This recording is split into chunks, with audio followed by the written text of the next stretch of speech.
마태복음 14장 1절부터 12절까지 한 목소리로 함께 읽겠습니다. 그때 분봉왕 헤롯이 예수의 소문을 듣고 그 신하들에게 이르되 이는 세례 요한이라 그가 죽은 자 가운데서 살아났으니 그러므로 이런 능력이 그 속에서 역사하는도다 하더라. 전에 헤롯이 그 동생 빌립의 아내 헤로디아의 일로 요한을 잡아 결박하여 옥에 가두었으니 이는 요한이 헤롯에게 말하되 당신이 그 여자를 차지한 것이 옳지 않다 하였음이라.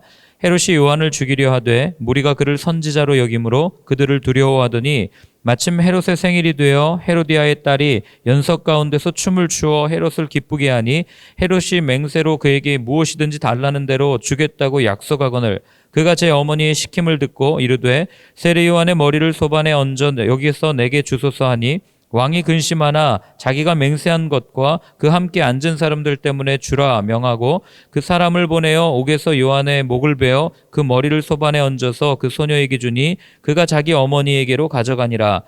요한의 제자들이 와서 시체를 가져다가 장사하고 가서 예수께 아뢰니라. 아멘. 예수님에 대한 소문이 입소문을 타고 이제 유대 전 지역을 거쳐서 왕궁에게까지 이제 이르는 그런 시점이 되었습니다. 당시 왕이었던 헤롯이라고 하는, 물론 분봉왕, 그 지역을 다스리는 총독과도 같은 왕이었지만 그러나 그가 예수님에 대한 소문을 듣고 내린 결론은 딱 한 가지였습니다. 세례 요한이 살아온 거 아니냐. 뭐 더 쉽게 얘기하면 세례 요한이 그 영이 빙이 된 사람 아니냐. 그러니까 세례 요한의 영이 머무는 사람 아니냐 하고 이렇게 두려워하는 것들을 오늘 이야기를 합니다. 그래서 오늘은 다른 것보다도 헤롯이라는 인물이 어떤 삶을 살았는가, 그리고 그 사람의 모습을 통해서 그리스도인들이 살아가야 할 모습은 어떠한 것인지를 한번 이렇게 살펴보았으면 좋겠습니다. 자, 1절부터 2절까지를 같이 한번 읽겠습니다. 그때 분봉왕 헤롯이 예수의 소문을 듣고 그 신하들에게 이르되 이는 세례 요한이라 그가 죽은 자 가운데서 살아났으니 그러므로 이런 능력이 그 속에서 역사하는도다 하더라. 아멘. 자, 헤롯의 말 속에 숨겨져 있는 헤롯의 심리 상태, 이 마음 상태가 여러분 보이십니까? 왜 헤롯 이 왕은 세례 요한을 두려워했을까요? 뭐 물론 그가 죽였기 때문에도 그렇겠지만 더 정확하게 얘기하면 왜 이 헤롯은 세례 요한처럼 보이는 예수님을 두려워했을까? 그게 오늘 그것을 설명하는 게 그 다음에 쭉 나오는 이야기예요. 그가 그 세례 요한을 죽였던 그 일을 가지고 마음에 큰 이 부담감, 이 죄책감을 느꼈다는 것을 우리는 본문을 통해서 알게 됩니다. 왜 그러냐면 그는 세례 요한을 굉장히 의로운 사람으로 알았어요. 거룩한 사람으로 알았습니다. 그런데 그 어떻게 해서 이 상황이 이렇게 맞아졌겠죠. 맞아가지고 누구를 죽였냐면 자신의 명령으로 세례 요한을 죽여가지고 그 거룩한 선지자로 알던 사람을 본인의 손으로 죽였으니 여러분 그 마음 상태가 얼마나 지금 곤고하고 마음이 얼마나 두려웠겠냐고요. 당시에 많은 유대 사람들이 생각했던 것은 인과응보였어요. 내가 죄를 지으면 반드시 심판을 받을 거야라는 생각을 가지고 있었죠. 그런데 지금 그는 어떤 일을 한 거예요? 거룩한 사람으로 알던 그 사람을 내가 죽인 거죠. 그러니 이 사람은 심중에 어떤 생각을 가지고 있었냐면 이제 그 일에 대하여 내가 하나님께 심판을 받을 거야 라고 하는 그런 죄책감, 이걸 가지고 있었다는 것을 우리는 알게 됩니다. 그런데 그가 그 세례 요한을 죽이고도 그런 찝찝한 마음, 죄책감을 가지고도 살면서 이렇게 버틸 수 있었던 것은 그 심판이 지금 당장 내게 임할 것이 아니라 조금 시간이 지난 후에, 내가 조금 나이를 먹고 내가 하나님 앞에 갈 때쯤에 조금 무언가 정리가 되고 나서, 그리고 나서 심판이 자기에게 올 거라고 생각을 했을 거예요. 그런데 오늘 이 헤롯 대왕이 보여주는 이 모습들을 보면 그게 아니라 지금 당장 내 눈앞에 마치 내 숨통을 조여오는 것 같은 그런 일들이 벌어지고 있으니 당연히 두려워할 수밖에 없는 거죠. 여러분, 죄를 지은 데서 오는 이 죄책감, 그리고 이 죄의식은요, 우리를 꽁꽁 묶어 놓습니다. 아무것도 못하게 만들어요. 여러분, 아무리 마음이 강팍한 살인범도요, 자기가 저지른 살인의 현장을 다시 가는 이유는 물론 완전 범죄를 꿈꿔서 그러는 것도 있겠지만, 그러나 그 마음 가운데 있는 그런 부담감을 느끼기 때문이라고 말하는 그 범죄 심리학자의 말을 들은 적이 있어요. 그러니까 우리가 어떤 사소한 잘못, 작은 죄를 져도요, 왜 잘못한 사람이 재발 저린다고 그 부담감을 가지고 살아가는 거죠. 무엇을 해도 생각나게 하고 벌벌 떨게 하고 두렵게 하고, 그리고 시간이 지나면 그 두려움이 쌓여져서 또 다른 두려움을 갖게 하는 그런 일들을 벌이게 되고, 그러다 보면 점점 그 죄에 무뎌져서 결국에는 하나님으로부터 멀어지는 그런 삶을 사는 것. 그래서 우리는 죄가 반복되면서 우리가 무뎌지는 상태를 성경은 뭐라고 얘기하냐면 악한 과정, 악한 상태다, 이렇게 표현하는 것들을 보게 됩니다. 그러니 하나님으로부터 그냥 죄를 지었을 때 가장 좋은 방법은 그냥 빨리 납작 엎드리는 게 제일 좋은 거예요. 하나님, 내가 잘못했습니다. 내가 실수했습니다. 하나님, 나를 용서해 주십시오. 그렇게 했던 사람들이 성경에 나오는 인물들이에요. 성경에 나오는 인물들이 뭐 우리랑 똑같이 죄 짓고 그렇게 살지, 그들은 뭔가 달라가지고 죄로부터 완전히 백신을 맞아가지고 죄를 아예 안 짓고 살았던 사람들이 아니잖아요.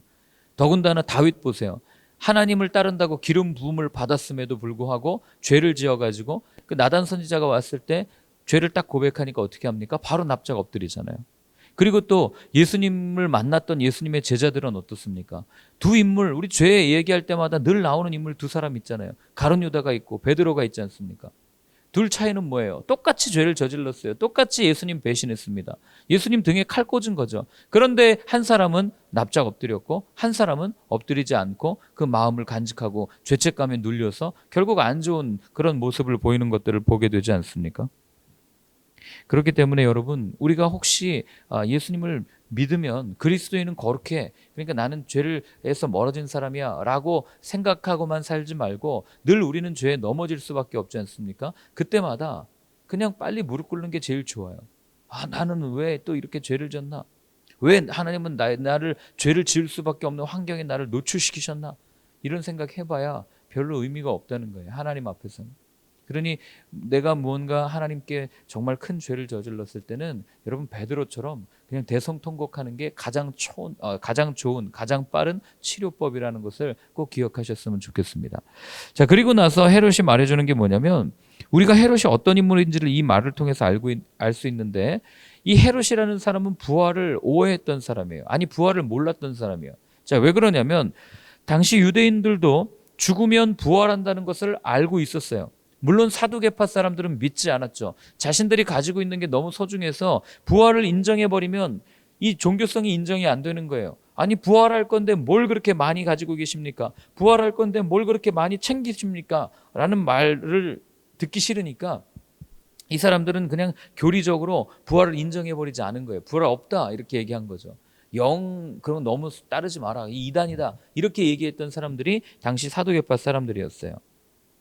그런데 그런 사두개파 사람의 모습과 헤롯의 모습이 별로 차이가 없다는 것을 알게 됩니다. 왜냐하면 헤롯은 부활을 어떻게 생각했냐면, 내가 죽은 다음에 그 죽은 사람의 영이 누구에겐가 이어진다고 생각한 거예요. 그러니까 우리가 흔히 얘기하는 환생했다고 얘기하죠. 뭐 전생 얘기하면서 다시 살아났다, 뭐 그렇게 얘기하는 거예요. 사람이 죽으면 동식물로 다시 태어난다. 그리고 우리가 살다 보면은 어디선가 이거 겪은 것 같은데 하는 데자뷰라고 하는 현상을 설명하면서도 이건 전생에 이 일을 똑같이 겪었기 때문에 그 비슷한 데서 오는 거다라고 설명하는 일들을 우리가 얼마나 많이 봅니까? 여러분, 근데 재미난 건 뭐냐면은요, 그리스도인들이 이런 생각 안 하는 것 같지만, 그런데 이야기를 하다 보면 우리에게도 이런 생각들이 존재한다는 거예요. 육신의 생명이 거두어지면 우리는 내 영이 다른 사람에게 이어진다고 생각하지는 않아요. 그렇지 않습니까? 죽으면 그냥 그 영이 끝난다고 생각하죠. 그러나 우리가 생각하는 건 뭐냐면, 내 영이 다른 사람에게는 이어진다고 생각하지 않지만 나에게는 이어진다고 생각을 하는 거예요. 더 쉽게 얘기하면, 내가 죽으면 내가 새로운 몸과 새로운 그 영으로 부활한다고 바울이 이야기하잖아요. 물론 맞아요. 새로운 몸과 새로운 영으로 부활해요. 그러나 우리가 놓치지 말아야 될 게 뭐냐면, 여러분, 부활은 당시 이 유대인들이나 헤롯 왕이 생각했던 것처럼 내가 죽은 다음에 내가 이 땅에 살고 있던 영이 이어져서 무언가 새로운 일이 펼쳐진다라는 그 개념 이전에, 여러분, 그리스도인이 가져야 할 부활에 대한 생각은 우리는 죽지 않는다는 생각을 가져야 된다는 거예요. 우리는 이미 부활한 존재라는 거예요. 그러니까 헤롯 대왕 역시도 죽어야만 무언가 살아난다라고 하는 이런 생각을 가지고 있었는데, 그 생각이 우리에게 있어서는 옳지 않다는 거죠. 그래서 바울도 우리한테 얘기해요. 그리스도인은 주 안에서 잠자는 자라고 얘기해요. 죽었다고 표현하지 않습니다. 우리는 이미 이 땅에서 부활을 경험한 사람들이에요. 내가 이미 십자가에서 죽고 십자가에서 다시 살아나는 것을 경험했던 사람들이에요. 그렇기 때문에 우리에게 있어서의 부활은 먼 훗날 예수님께서 재림하실 때 무언가 다시 새롭게 된다, 그런 의미보다는 이미 내가 살아가는 매 순간순간이 주님 안에서 새로운 삶, 주님 안에서 부활을 경험하는 삶, 이게 돼야 된다는 거예요. 그래서 그리스도인들에게는 매일매일이 고난주간이에요. 예수님의 고난에 동참하는 고난주간이자 예수님의 부활에 동참하는 부활주의를 매일매일 사는 게 그리스도인의 삶이에요. 그러니 한번 죽었다 살아났는데 어떤 죽음을 더 이상 두려워할 수 있겠어요? 아무 죽음을 두려워하지 않는 거죠. 그래서 우리는 죽는 것처럼 보일 뿐 잠잔다고 표현을 하는 거죠. 이게 같은 말이지만 아주 미묘한 차이가 있는 거예요. 여러분, 육신의 몸이 죽어야만 부활을 경험한다고 생각하는 사람은 죽음을 향해 달려가는 삶이지만, 그러나 결국 이미 우리는 십자가에서 죽음을 경험한 사람이라면 우리는 더 이상 죽음을 향해 달려가는 사람이 아니라 그냥 영원한 삶을 그분과 함께 매일매일 살고 있다고 하는 것이죠. 그러니 그리스도인들의 입에서 나는 환생했네, 전생에 이랬네, 이런 말은 아예 입 밖에도 꺼내지 않는 게 훨씬 좋은 거예요. 정말 놀라운 거는 그리스도인들도 환생을 믿는다는 그런 통계를 제가 본 게 있는데 그렇지 않습니다. 그래서 부활을 살고 있는, 부활의 날을 살고 있는 우리에게는 지금 살아가고 있는 이 순간이 제일 중요한 거예요. 내가 지금 누구와 동행하고 있는가? 내가 지금 누구의 말을 귀를 기울이고 있는가? 내가 지금 내 마음에 누구의 말씀, 누구를 담고 있는가? 이게 정말 중요한 이유가 여기 있는 거죠. 여러분, 그 죽은 이후의 부활을 중요하게 생각하는 사람들은 미래일을 소중하게 생각해요. 그래서 현실 별로 중요하지 않아요. 그러니 주님이 오신다라고 하면서 잘못된 종말론에 빠지는 거죠. 전생에 이렇게 포커스를 두고 사는 사람들은요, 과거의 일을 중요하게 생각해요. 내가 과거에 어떤 삶을 살았는가, 그게 해석돼야지만 현재가 해석되기 때문에. 그러나 우리 그리스도인들은 그렇지 않습니다. 지금 이 순간 내게 임자여 계신 성령님과 함께 지금 나에게 말씀하시는 주님의 음성은 무엇인가, 여기에 주목하고 지금 이 순간을 충성스럽게 살아가는 것이 주님이 우리에게 원하시는 삶의 모습이라는 거죠. 그래서 여러분, 우리는 매일매일이 부활을 살아가는 그런 삶이다라는 그런 것을 꼭 잊지 않았으면 좋겠어요. 자, 그렇다면 헤롯은 왜 이렇게 생각을 했을까? 그게 3절부터 5절까지 나옵니다. 같이 한번 읽어보겠습니다. 전에 헤롯이 그 동생 빌립의 아내 헤로디아의 일로 요한을 잡아 결박하여 옥에 가두었으니, 이는 요한이 헤롯에게 말하되 당신이 그 여자를 차지한 것이 옳지 않다 하였음이라. 헤롯이 요한을 죽이려 하되 무리가 그를 선지자로 여김으로 그들을 두려워하더니. 아멘. 자, 왜 헤롯이 이런 생각을 했냐면 아까도 말씀드렸지만 본인이 세례 요한을 죽였기 때문이거든요. 왜 죽였습니까? 자기를 비난하니까, 자기한테 잘못됐다고 얘기하니까. 자기가 어쨌든 자기 딴에는 사랑해서 이렇게 불륜을 저질렀지만 내가 볼 때는 로맨스인데 자꾸 나한테 와서 불륜이라고 이야기하고 이 윤리적으로 옳지 않다고 하니까 그냥 그래서 마음이 불편한 거죠. 그런데 죽이지 못해요. 왜 못 죽이냐면 여기서 첫 번째 헤롯의 어리석음, 실수가 나오는데 그게 뭐냐면 사람들을 두려워했기 때문이라고 성경은 이야기하는 거죠. 사람들의 눈치를 본 거예요. 대중들의 눈치를 본 겁니다. 여러분, 헤롯이 세례 요한을 어떻게 생각했는지 아세요? 오늘 본문에는 잘 나타나 있지 않지만 우리 한번 찾아보시겠습니까? 마가복음 6장 20절이에요. 마가복음 6장 20절을 보면 이 헤롯이 세례 요한을 어떻게 생각했는지 정확하게 나옵니다. 자, 마가복음 6장 20절 같이 한번 읽겠습니다. 헤롯이 요한을 의롭고 거룩한 사람으로 알고 두려워하여 보호하며 또 그의 말을 들을 때에 크게 번민을 하면서도 달갑게 들음이러라. 아멘. 자, 무슨 얘기입니까? 여기 보면은 의롭고 거룩한 사람으로 알았다라는 얘기는 하나님의 사람으로 알았다는 뜻이에요.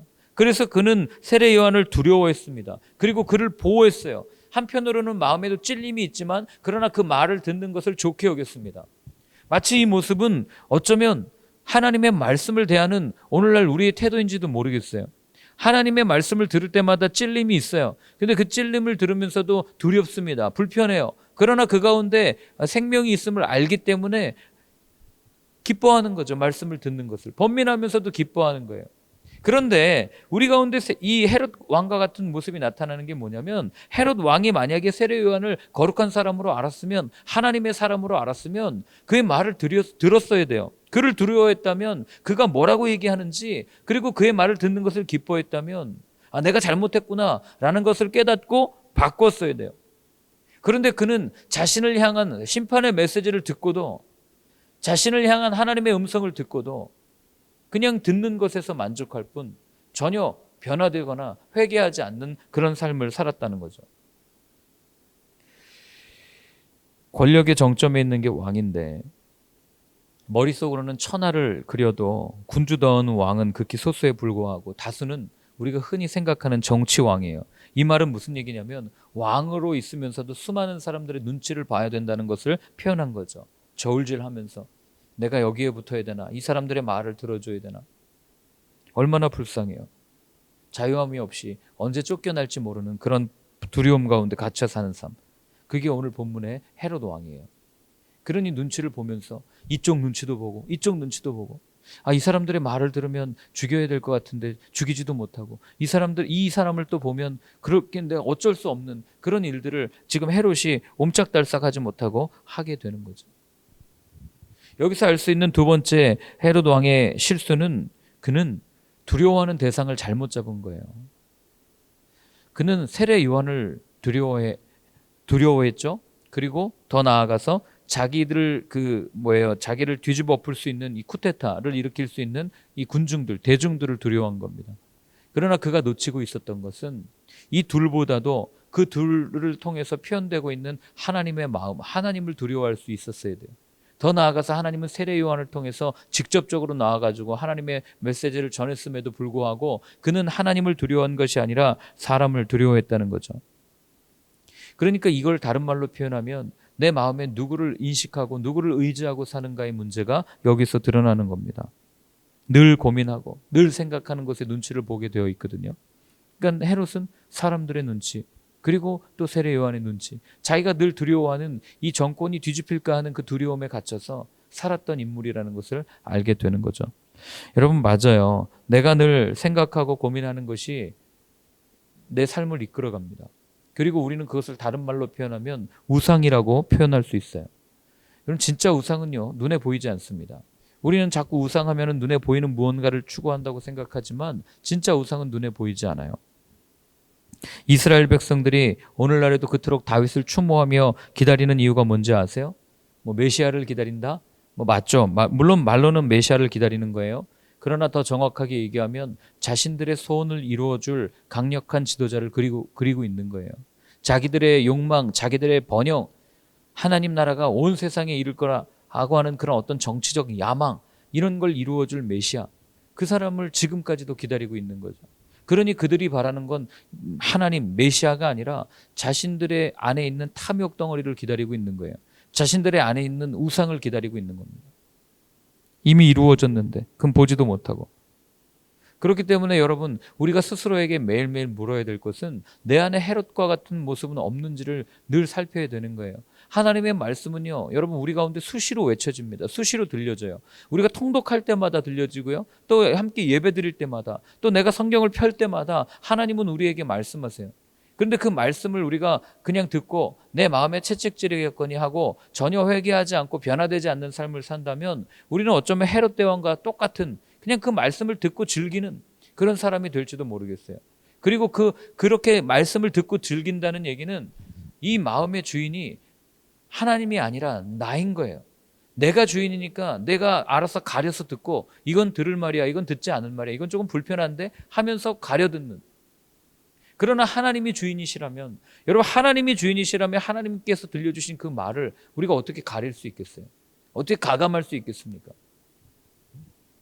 그렇기 때문에 오늘 하루 동안 여러분들이 한번 쭉 헤롯의 모습은 아닌가 한번 돌아보는 삶이 되었으면 좋겠습니다. 그리고 헤롯이 섬겼던 진짜 우상은 사실은 군중 같고 세례 요한을 두려워하면서 이렇게 한 것 같지만, 가만히 보면 결국 자기 자신이라는 것을 알게 돼요. 이게 뒤집어질까? 이 나라가 망할까? 어떻게 해야 되나? 그래서 이걸 놓치면 안 됩니다. 여러분, 내 마음에 있는 생각이 언제나 표출되고요, 그 생각이 합을 이루어서 내 삶을 만들어내기 때문에 그렇습니다. 6절부터 12절까지를 읽겠습니다. 마침 헤롯의 생일이 되어 헤로디아의 딸이 연석 가운데서 춤을 추어 헤롯을 기쁘게 하니 헤롯이 맹세로 그에게 무엇이든지 달라는 대로 주겠다고 약속하거늘 그가 제 어머니의 시킴을 듣고 이르되 세례 요한의 머리를 소반에 얹어 여기서 내게 주소서 하니 왕이 근심하나 자기가 맹세한 것과 그 함께 앉은 사람들 때문에 주라 명하고 사람을 보내어 여기서 요한의 목을 베어 그 머리를 소반에 얹어서 그 소녀에게 주니 그가 자기 어머니에게로 가져가니라. 요한의 제자들이 와서 시체를 가져다가 장사하고 가서 예수께 아르니라. 아멘. 자, 재미난 건요, 여러분, 우리가 우상을 섬기다 보면은 마귀라고 하는 이 악한 영은 그 우상을 섬기는 우상을 실현할 수 있는 기회를 줍니다. 우리의 마음에 그래서 무엇이 담겼느냐가 중요하다고 반복해서 말씀드리는 이유가 그거예요. 우리의 마음이 끊임없이 생각하는 그것을 마귀는 잘 알아요. 그런데 마귀가 우리를 늘 그렇게 힘들게만 하겠습니까? 아니에요. 우리 눈에 보이는 걸 가지고 유혹할 때가 있다고요. 그게 예수님이 우리에게 들려주신 세 가지 시험 사건 아닙니까? 눈에 보이면서 너 이거 따라가면, 너 내게 절하면 모든 거 다 줄게. 근데 우리는 거기에 혹해가지고 이게 사단의 시험인지 아니면 하나님의 뜻인지 분별하지 못하고 그냥 이게 만나보구나 하고 갈 때가 참 많다는 거죠. 오늘 헤롯 대왕의 모습을 보세요. 자신이 그렇게 어떻게 하지 이런 문제를 골머리를 앓고 있을 때 여러분 이걸 가만히 영적으로 들여다보면 누가 와서 지금 시비하는 거예요?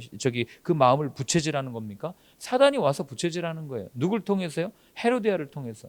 그리고 그 딸을 통해서. 그래서 우리가 놓치지 말아야 할 한 가지는 악한 마음은요, 항상 악한 행동을 불러온다는 거예요. 악을 불러요. 그러니 이 헤롯이 자신의 생일날, 그것도 자신의 손으로 자기가 두려워하는 이 세례 요한을 죽일 줄 누가 알았겠어요? 아무도 모르는 일이죠. 예수님께서 앞에서 계속해서 천국 비유를 말씀하셨는데 왜 갑자기 세례 요한의 이야기가 나올까? 우리는 해볼 수가 있습니다. 근데 왜 그러냐면 결국 그거예요. 내일부터 이제 14장 중간 이후부터 쭉 나오는 게 천국의 제자된 사람의 삶의 모습이 쭉 나오는데 그와 대조적으로 이 악한 사람의 모습을 분명하게 보여줌으로써 선한 길을 따라오라고 말씀하시는 그 예수님의 의도가 여기 담겨져 있는 거죠. 그래서 전에도 한번 말씀드렸죠. 마태복음의 저자는 선과 악의 대비를 분명하게 합니다. 그래서 이쪽과 이쪽이냐 분명히 선택하라는 것을 우리한테 끊임없이 말한다고 요구한다고 이야기를 드렸어요. 오늘도 마찬가지예요. 우리가 이 14장의 요 부분만 떼서 딱 보면 갑자기 이야기가 왜 나올까 이렇게 생각할 수 있지만 그러나 뒷부분으로 가면 갈수록 이렇게 사는 게 천국 제자의 삶이 아니라 이렇게 사는 게 천국 제자의 삶이구나 라는 것을 성경은 우리한테 계속해서 말해주는 거죠. 그래서 여러분 천국 백성은요 딱 한마디로 얘기하면 늘 그분을 의지하는 사람이에요. 늘 그분을 우리의 마음에 담고 사는 사람입니다. 우리 성경은 이것을 다른 표현으로 믿음이라고 얘기해요. 그래서 믿음, 예수님께서 말씀하실 때 요만한 믿음이 있으면 산을 들어서 저기로 옮길 수 있다라고 그런 말씀까지 하신 거 아니겠어요? 그러니 우리는 믿음을 자꾸 내가 무언가를 채워가는 것을 믿음이라고 이야기하지만 그게 아니에요. 진짜 믿음은 내가 계속 비워지고 그 안에 주님이 그냥 가만히 계시는 거예요. 그게 진짜 믿음입니다. 근데 우리는 그 믿음을 좋게 한다고 자꾸 무언가를 하려고 하고 내 믿음을 위해서 내 믿음의 연단을 위해서 스스로가 그렇게 채워가려고 하지만 여러분 그럴 필요가 전혀 없다는 거예요. 그냥 내 마음 가운데 누가 앉아 계신가? 내가 내 마음에 누구를 담고 있는가? 내가 늘 생각하는 것은 무엇인가? 이걸 바라보면 우리가 생각하는 믿음, 우리의 믿음이 어떠한지가 분명하게 드러난다는 겁니다. 여러분 오늘 본문이 말하는 것은 결국 그래서 믿음에 관한 거예요. 여러분 옛말이 아니죠. 그런 말이 있죠. 쓰레기를 담는 것을 쓰레기통이라고 얘기해요. 돈을 담는 것을 돈자루라고 부릅니다. 그렇기 때문에 우리의 마음에 무엇을 담느냐에 따라서 우리의 정체성이 드러나는 거예요. 우리의 마음에 예수님이 담겨 있으면 우리는 그리스도인입니다. 그러나 우리의 마음에 돈이 담겨 있으면 우리는 그냥 돈자루 인생이에요. 우리의 마음에 내 야망이 담겨 있으면 그냥 야망으로 그렇게 피어가는 그런 인생일 뿐이에요. 거기에다가 우리는 자꾸 예수님 갖다 대입시켜가지고 예수님이 주신 비전이라고 이야기하면서 가지만 예수님이 주신 비전은 딱 한 가지입니다. 우리가 그리스도인답게 사는 거죠. 그리스도인으로 살아가는 거예요. 주님과 함께 더불어 동행하는 삶. 그것이 이 헤롯 대왕을 통해서 예수님이 우리에게 알려주시는 한 가지 메시지입니다. 오늘 한번 같이 기도할 때는요. 우리 정직하게 내 안의 모습을 좀 들여다보면서 기도했으면 좋겠습니다. 하나님, 내 안에 있는 나라고 하는 우상을 성령의 불로 태워주십시오. 내 의지가 아닌 주님의 뜻대로 사는 나의 삶이 되게 하여 주옵소서. 정말 주님과 함께 동행하는 삶이 되게 하여 주옵소서. 우리 그렇게 한번 같이 기도하겠습니다. 하나님 아버지 하나님, 정말 다시 한번 주님 앞에 내 마음을 정직하게 내어놓습니다. 하나님, 내 안에 무엇이 들어있습니까? 내가 누구를 바라보고 있습니까? 어떤 것을 따르고 있습니까? 내 귀에 들리는 소리는 어떤 소리입니까? 아버지 하나님, 간절히 원하오니 주의 음성을 듣게 하시고 눈으로는 주의 보좌를 바라보게 하시고 하나님, 마음에는 늘 주님의 임재가 있는 그것을 경험하며 하나님 나라를 경험할 수 있는, 그래서 천국의 제자된 백성답게 살아갈 수 있는 저희의 삶이 될 수 있도록 주님 도와주시옵소서. 하나님 아버지, 오늘도 다시 한번 우리 자신을 들여다봅니다. 내 안에 무엇이 담겨 있는지, 내가 누구를 바라보는지를 점검합니다. 하나님, 간절히 바라기는 내 마음에, 내 귀에 오직 주의 음성만 들리고 주님만이 임재하는 그런 삶을 살기를 원합니다. 하나님, 약속하신 성령님 우리 가운데 함께하여 주셔서 날마다 주의 말씀을 깊이 묵상하게 하시고 주의 말씀이 내 삶을 통하여 꽃피어주는, 그리고 열매를 맺는 것을 바라보는 참 축복의 인생이 되게 하여 주옵소서. 이제는 우리 주 예수 그리스도의 크신 은혜와 하나님 아버지의 사랑과 성령의 인도하심이 그렇게 내 마음의 주인이 주님이십니다. 주님만이 나의 전부입니다. 고백하며 그렇게 살겠다고 다짐하는 모든 분들 머리 위에 이제로부터 영원까지 늘 함께하여 주옵시기를 간절히 축원하옵나이다. 아멘.